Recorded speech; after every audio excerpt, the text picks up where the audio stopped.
Hello, എല്ലാവർക്കും സുഖമാണെന്ന് വിശ്വസിക്കുന്നു. നമ്മുടെ ട്രിവാൻഡ്രം എല്ലാവർക്കും ഇഷ്ടമാണല്ലോ. നമുക്ക് പുതിയ വിശേഷങ്ങളിലേക്ക് കടന്നാലോ. നമുക്കറിയാം, വരുണും മാനസയും തല കുത്തി നിന്നിട്ടും അവർക്കാണെങ്കിൽ അവിടെ നിന്ന് രക്ഷപ്പെടാനായിട്ട് കഴിയുന്നതേയില്ല. മാനസപുത്രിയെ കാണാതായതിൽ അപ്പനാണെങ്കിൽ ഭയങ്കര സങ്കടം. അന്വേഷിച്ചുകൊണ്ട് നടക്കുകയാണ്. ഈ വിളറി പിടിച്ച് നടക്കുക എന്ന് പറഞ്ഞില്ലേ, അതുപോലെ കാര്യം. പക്ഷേ ജയ്മോഹന് മകളെ കാണാനായിട്ട് കണ്ടെത്താനോ കഴിയുന്നതേയില്ല. അയാളിപ്പോൾ തൻ്റെ ഭാര്യയുടെ മുന്നിൽ തോൽവി അഭിനയിച്ച് നിൽക്കുകയാണ്. ആ സമയത്ത് ഹേമ പറയുന്നൊരു കാര്യമുണ്ട്, നിങ്ങളും നിങ്ങളുടെ മകളും കൂടെ എന്തോ ഒന്ന് ഒപ്പിച്ചു വെച്ചിട്ടുണ്ട്. അല്ലെങ്കിൽ പിന്നെ നിങ്ങൾ മകളെ കാണാതായിട്ട് ഇത്രയും സമയമായിട്ടും പോലീസിൽ വിളിച്ച് പറഞ്ഞേനെ, ഒരു കംപ്ലൈൻ്റ് എങ്കിലും രജിസ്റ്റർ ചെയ്തേനെ. പക്ഷേ നിങ്ങളൊന്നും ചെയ്യുന്നില്ല. ഇതിൻ്റെയൊക്കെ അർത്ഥം എന്താ? ഒരു കള്ളത്തരം മണക്കുന്നുണ്ട്. അല്ലെങ്കിൽ നിങ്ങൾക്കറിയാം നിങ്ങളുടെ മകൾ എവിടെയാണെന്നുള്ള സത്യം. അത് കേട്ട് അയാൾക്കാകെ ദേഷ്യമാവുന്നുണ്ട്. നീ പറഞ്ഞു എങ്ങോട്ടാ പോണേ? മോളെ കാണാത്ത വിഷമത്തിലാണ് ഞാനുള്ളത്. അതിനിടയ്ക്ക് നീ ഓരോന്ന് പറഞ്ഞിട്ട് മനുഷ്യനെ വട്ടാക്കല്ലേ എന്നൊക്കെ അയാളിങ്ങനെ പറയുന്നുണ്ട് കേട്ടോ. പക്ഷേ ഹേമ വിട്ടുകൊടുക്കുന്നതേ ഇല്ല. മാനസയെ വിളിച്ചിട്ട് കിട്ടാത്തതുകൊണ്ട് ഓഫീസിൽ വരുന്ന ജയ്മോഹൻ കൺമണിയെ വിളിപ്പിക്കുകയാണ്.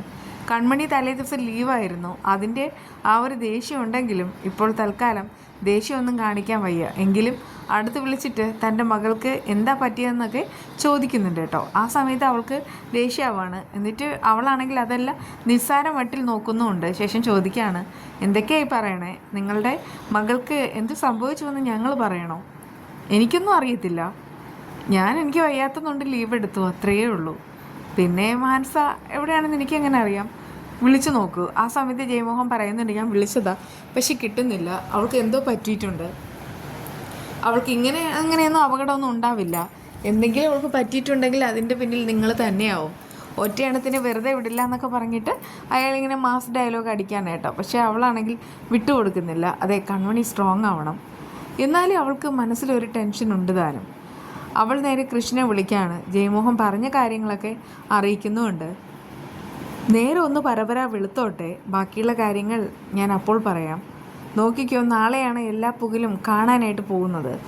നാളെ നോക്കിക്കോ, മീഡിയക്കാരെ എല്ലാം വിളിച്ചിട്ട് നാളെ ആ വീട്ടിലേക്ക് പോകും. അങ്ങനെയാണെങ്കിൽ എല്ലാം കളർഫുള്ളാവും. അതിനു വേണ്ടിയിട്ടാണ് കൃഷ്യം ഇങ്ങനെ ഓരോ കാര്യങ്ങൾ ചെയ്യുന്നത്.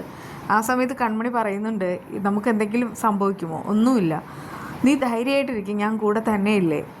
ഞാൻ കൂടെ ഉള്ളപ്പോൾ പിന്നെ എന്തിനു പേടിക്കണമെന്ന് കൃഷി ചോദിക്കുകയാണ്. അതൊരു കണക്കിന് സത്യമാണ്.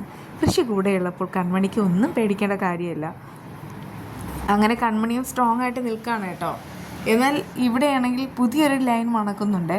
വരുണും മാനസയും ഇപ്പോഴുള്ളത് അവിടെ തന്നെയാണല്ലോ. രക്ഷപ്പെടാനായിട്ട് ഒരുപാട് പഴുതുകൾ നോക്കുന്നുമുണ്ട്. പക്ഷെ പറ്റുന്നില്ല. ഈ വരുണാണെങ്കിൽ ആളൊരു ജഗജില്ലിയാണ്. അവനാണെങ്കിൽ ഈ മാനസയെ ലൈനിടാനായിട്ട് നോക്കുന്നുണ്ട് കേട്ടോ. പക്ഷേ മാനസയാണെങ്കിൽ തല്ലി ഓടിക്കാനൊക്കെ നോക്കുന്നുമുണ്ട്. അവളും അതിനകത്ത് പെട്ടതുപോലെ ഇരിക്കുന്നത്. ഒരു രാത്രി പിന്നിട്ടു, അടുത്ത പകലായി, എന്നിട്ടും ഒരു കാര്യവും നടക്കുന്നില്ല. നമ്മൾ തമ്മിൽ എന്താ ഉള്ളതെന്നൊക്കെ വരുണിങ്ങനെ ചോദിക്കുന്നുണ്ട്. മനസ്സ് പറയുന്നുണ്ട്, ഇതുവരെ നമ്മൾ തമ്മിലൊന്നുമില്ല. പക്ഷേ നമ്മൾ പിടിക്കപ്പെട്ടാൽ, അവരെങ്ങാനും അതിബുദ്ധി കാണിച്ചാൽ നമുക്ക് പിന്നെ ആരെങ്കിലുമൊക്കെ ആകേണ്ടി വരും. അതൊരു കണക്കിന് ശരിയാ. കൃഷിയും കൺമണിയും കൂടെ മീഡിയക്കാരെ കൊണ്ടുവന്നാൽ പിന്നെ നാറും ചളമാവും, കുളമാവും. പ്രത്യേകിച്ച് ഒരു പെൺകുട്ടിയാണ്. ഇങ്ങനെ ഒരു റൂമിൽ ഒരു ചെക്കനോടൊപ്പം ഒരു ദിവസം കഴിഞ്ഞു എന്ന് ലോകമെമ്പാടും അറിയും. അങ്ങനെ അറിഞ്ഞു കഴിഞ്ഞാലേ പിന്നീട് മാനസയുടെ ജീവിതം എന്താവും? അവൾക്ക് നല്ലൊരു ജീവിതം കിട്ടുകയില്ല. ജയ്മോഹൻ ഉറപ്പായിട്ടും മാനസയും വരുണിനെയും പിടിച്ച് കെട്ടുകയും ചെയ്യും. അങ്ങനെ ഉദ്ദേശിച്ചാൽ മാനസ പറയുന്നത്. ആ സമയത്ത് വരുൺ മനസ്സിൽ പറയുന്നുണ്ട്, ഇതെങ്കിലും ഇനിയിപ്പോൾ കൺമണിയെ തന്നെ കിട്ടണമെന്ന് നിർബന്ധമൊന്നുമില്ല. എന്തുകൊണ്ടും ഇത് നന്നാണെന്നൊക്കെ അവനിങ്ങനെ വരുൺ മനസ്സിൽ കണക്ക് കൂട്ടാണ് കേട്ടോ. അതുകൊണ്ട് തന്നെ പിടിക്കപ്പെട്ടാലും കുഴപ്പമില്ലാത്ത മട്ടില്ല വരുണിൻ്റെ നിൽപ്പ്. ഇതിനിടയ്ക്ക് ആരോ വരുന്നത് പോലെ തോന്നിയിട്ട് ആരാന്നൊക്കെ വിളിച്ച് ചോദിക്കുന്നുമുണ്ട്. ഇവർ രണ്ടുപേരും പിടിക്കപ്പെടുമ്പോൾ ഇവർ രണ്ടുപേരും തന്നെ വിവാഹം കഴിക്കട്ടെ, അതാ നല്ലത്.